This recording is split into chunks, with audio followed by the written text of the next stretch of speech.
Subscribe my YouTube channel knowledge point पे के हमारे चैनल पर नए आए हैं तो कृपया हमारे चैनल को सब्सक्राइब करें। के बीच में क्या डिफरेंस होता है, तो हमने कुछ फैक्टर को सिलेक्ट किया है जिसके आधार पे हम बताएंगे कि कैसे single point cutting tool multi point cutting tool से अलग होता है। तो सबसे पहले बात करते हैं कि वो फैक्टर कौन कौन से हैं।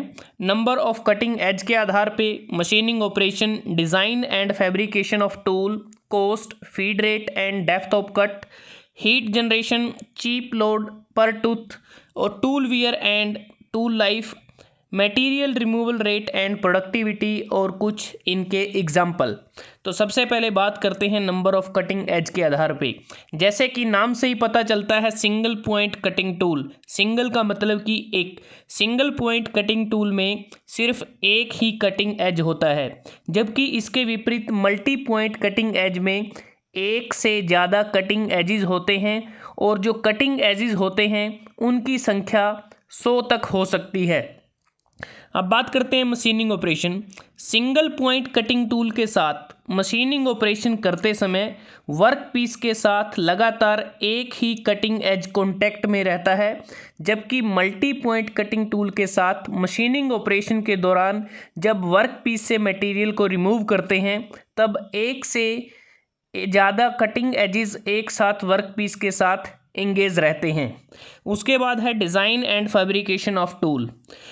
सिंगल पॉइंट कटिंग टूल की अगर हम बात करें, इसका जो डिज़ाइन और फैब्रिकेशन है वो काफ़ी आसान होता है। अगर बात करें मल्टी पॉइंट कटिंग टूल की तो इसका जो डिज़ाइन और फैब्रिकेशन है वो थोड़ा डिफ़िकल्ट या कॉम्प्लिकेटेड हो सकता है। उसके बाद है cost.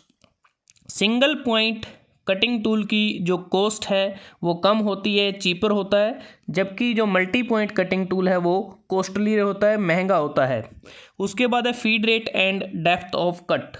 Single point cutting tool के केस में जो फीड रेट है वो कम रहता है और जो डेप्थ ऑफ कट है वह भी कम रहता है मशीनिंग करते समय, जबकि मल्टी पॉइंट कटिंग टूल के केस में फीड रेट और डेप्थ ऑफ कट ये दोनों ज़्यादा होते हैं।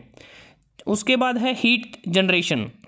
सिंगल पॉइंट कटिंग टूल के केस में जो रेट ऑफ हीट जनरेशन है वो ज़्यादा होता है और जिसके कारण जो राइज इन टूल टेम्परेचर है वो भी ज़्यादा होता है, मतलब कि हाई कटिंग टेम्परेचर होता है सिंगल पॉइंट कटिंग टूल के केस में, जबकि मल्टी पॉइंट कटिंग टूल के केस में जो रेट ऑफ हीट जनरेशन है वो कम होता है, जिसके कारण जो कटिंग टेम्परेचर है वह कम रहता है।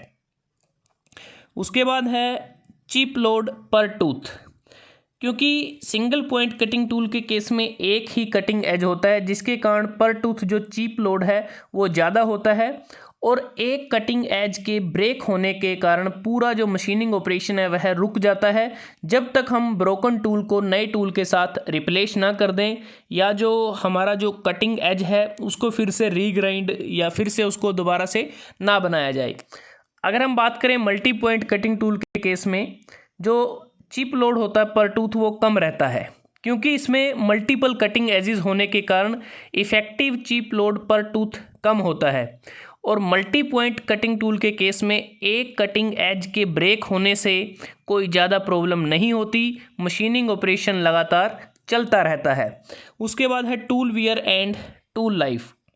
जो टूल वियर होता है, हाई टूल वियर रेट होता है सिंगल पॉइंट कटिंग टूल के केस में, जिसके कारण जो टूल लाइफ है वह भी कम होती है, जबकि मल्टी पॉइंट कटिंग टूल के केस में जो टूल वियर है, टूल वियर रेट कम रहता है और जिसके कारण जो टूल लाइफ है वो ज़्यादा होती है।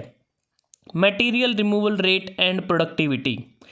सिंगल पॉइंट कटिंग टूल के केस में मटेरियल रिमूवल रेट यह कम होता है और प्रोडक्टिविटी भी कम होती है। मल्टी पॉइंट कटिंग टूल के केस में मटेरियल रिमूवल रेट और प्रोडक्टिविटी दोनों ज़्यादा होते हैं। अगर हम एग्जाम्पल की बात करें कि सिंगल पॉइंट कटिंग टूल के एग्जाम्पल क्या हैं, जैसे हम लेथ पर यूज़ करते हैं जो टर्निंग टूल होता है, और प्लेनर की बात करें प्लेनिंग टूल होता है, स्लोटर में स्लोटिंग टूल होता है, सेपर में सेपिंग टूल होता है, और इसके अतिरिक्त जो मिलिंग मशीन पे हम यूज़ करते हैं फ्लाई मिलिंग कटर, ये सभी एग्जांपल हैं सिंगल पॉइंट कटिंग टूल के। इसके अतिरिक्त बात करते हैं कि जो मल्टी पॉइंट कटिंग टूल है, जैसे आप देख सकते हैं मिलिंग कटर है जो मिलिंग मशीन में हम यूज़ करते हैं, गियर होब कटर जब गियर की मैन्युफैक्चरिंग करते हैं तब यूज़ करते हैं। ग्राइंडिंग व्हील को ग्राइंडिंग मशीन पे यूज़ किया जाता है फिनिशिंग ऑपरेशन के लिए। एंड मील कटर ये वर्टिकल मिलिंग मशीन में यूज़ करते हैं हम। ब्रोच को हम ब्रोचिंग मशीन में यूज़ करते हैं। रीमर को हम यूज़ करते हैं जो नर्लिंग टूल है, नर्लिंग ऑपरेशन को परफॉर्म किया जाता है लेथ पर, तब हम नर्लिंग टूल का यूज़ करते हैं। तो ये कुछ एग्जांपल हैं मल्टी पॉइंट कटिंग टूल के, और इस साइड आपके हैं सिंगल पॉइंट कटिंग टूल जो हम कहाँ कहाँ हम यूज़ करते हैं। तो दोस्तों आज हमने इस वीडियो में आपके साथ डिस्कस किया कि सिंगल पॉइंट कटिंग टूल और मल्टी पॉइंट कटिंग टूल एक दूसरे से कैसे अलग अलग हैं, वो कौन कौन से फैक्टर हैं जिसके आधार पे हम इनमें डिफरेंस बता सकते हैं। अगर वीडियो आपको अच्छा लगा आप इसको लाइक कर सकते हैं, शेयर कर सकते हैं अपने दोस्तों के साथ, स्टूडेंट्स के साथ, और चैनल को सब्सक्राइब करना ना भूलें। जल्दी हाजिर होते हैं एक नए वीडियो के साथ, तब तक के लिए धन्यवाद। आपका दिन शुभ रहे।